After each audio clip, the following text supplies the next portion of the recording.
What you're about to see on the TV show. And being Canada, I suppose there should be a warning here. You know, graphic violence, terrible language, that sort of thing. No, the truth, but a truth that may challenge the conventional, comfortable status quo. The conventional wisdom that everything that Al Gore says and everything David Suzuki writes about global warming and climate change is absolutely accurate and believable. Now, I'm not an expert in this area. I'm just a journalist, but unlike so many other people in media, I don't lie about it. I don't pretend that because I've read a book or two, I know everything about the science of global warming. Increasingly, though, I do doubt what I'm hearing from people who are alleged to be experts. So what you will hear is someone who is an expert speaking for an hour on Canadian television about his views on global warming and climate change. He will make this point. I'll make it now as well. Don't believe anything. Do your own work and research. You then may conclude, you know what, David Suzuki, he is just another human being who gets it wrong sometimes. Michael Corrin Show. Join. Hello, welcome, Michael Corrin Show, and if you heard the commentary bit just before the main part of the show, an hour on global warming. No, don't say you're going to go and watch something else, because I shared this idea for so long now. We've had the same people telling us what we have to believe about issues of climate change and global warming, and whenever the science comes out and says, no, maybe there is a different conclusion, no, don't believe that at all, it's all about big oil, and it's more than just Al Gore and David Suzuki and the Hollywood establishment. When we have someone who really is informed, knows the stuff, and wants to speak intelligently in an informed manner about an alternative view of what is going on in terms of the science and climate change, I think we have to listen. Well, I certainly do, and I advise you to as well. Lord Christopher Monckton, former science advisor to Prime Minister Margaret Thatcher, expert on this issue. They're frightened to take you on, generally. Al Gore, will he debate you? He won't. We advertised right across America for months in all the major newspapers saying, come on, Al, baby, I'm waiting.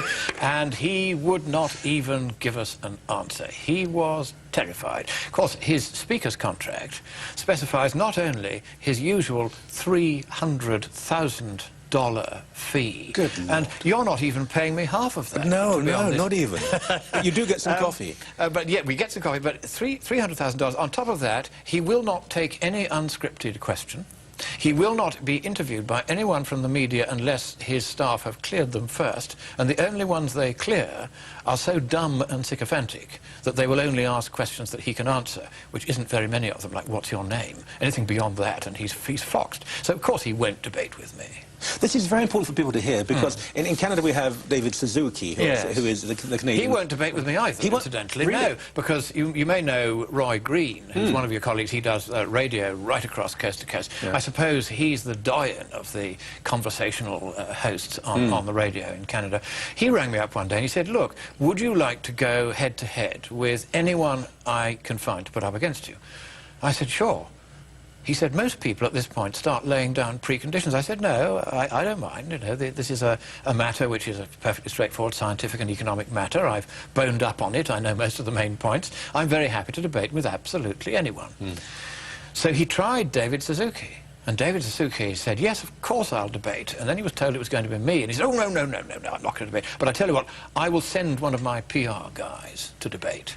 And he did. And if you can get a tape of that show, you would just love it.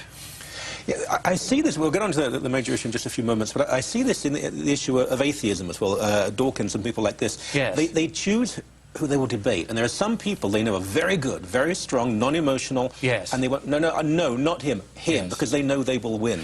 I think that's absolutely right. There's no doubt that what one might call, as a package deal, the left, and I use it in a very wide sense. You know, the climate left, the anti-religious left, there's all different categories of, and I'll just call them left for the sake of shorthand. Yeah.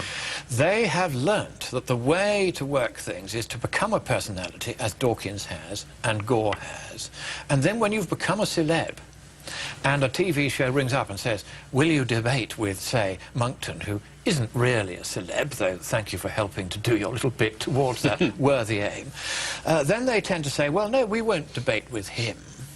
And so they will only, therefore, go on if they're not challenged by anyone, and they can go on repeating the same mantra. And it was actually Goebbels who worked out this technique. Never, ever, ever appear with somebody who knows the subject.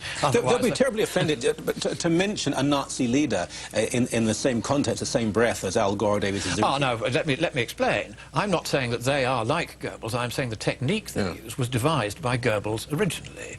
I'm in no way comparing them with Nazis. I would say, however, that it is a very important principle that on issues of public policy there should be free speech and open debate. And one of the most lamentable features of this debate is the unwillingness of what I call the bedwetters, the true believers in the new superstition that is global warming, and which replaces religion for those who've never really had it. Now at last they've got something they can believe in and get passionate about in the absence of religion. They are very reluctant to debate because one is, as it were, challenging what is not based on reason. It is purely a faith, but it doesn't happen to be a decent religious faith. It's just dopey, but therefore they're terrified of meeting somebody who knows the science, knows the economics, and can say, sorry, but the emperor really has no clothes. It doesn't matter how many scientists or bureaucrats or politicians you line up, and they swear blind because it's profitable or congenial or expedient, or it speaks to a political faction with which they align themselves that this is true. In the end, truth alone is worthy of our entire devotion, and the global warming scare fundamentally is not true. Now that's the context here. Economic policy, foreign policy, educational policy, transport policy, all of these now are to a certain degree being defined, even dictated by a belief that man-made global warming is the major issue. Yes. The world will end, climate change will destroy us all unless we do embrace what Gore and Suzuki and the rest say. Yes. And that every scientist worth the name believes in it and agrees with them. Not true? Not true at all. Indeed, Mark Morano, who used to advise Senator Inhofe, who's one of the many senators in the US Congress who doesn't believe in any of this nonsense, has compiled a list of 700 plus scientists and researchers who have been publicly reported as dissenting from what is said to be this unanimous consensus. And in fact, the dissent is much wider than that. If I take just a single element in this debate, was it or was it not warmer in the Middle Ages worldwide than it is today? On that question, 700 scientists from more than 400 institutions in more than 40 countries in the last 20 years have contributed to papers that I know about and can on notice list, saying that the medieval warm period, which is well known in history and archaeology, as it is in climate science, was real, was global, and was noticeably warmer than the present, so that there's nothing special about today's temperatures. That, if you like, is the consensus on the medieval warm period. That's just one area of the science that I've just picked out to illustrate that on that one subject, the supposed official view, which is that they've abolished the medieval warm period, is not the consensus. There's a handful of scientists only who have contributed to papers, all of them based on bogus computer models, which has been the devil in this debate, saying that the medieval warm period wasn't real. All of them were relatives and friends and co-authors of the people who wrote the original paper trying to pretend there wasn't a medieval warm period.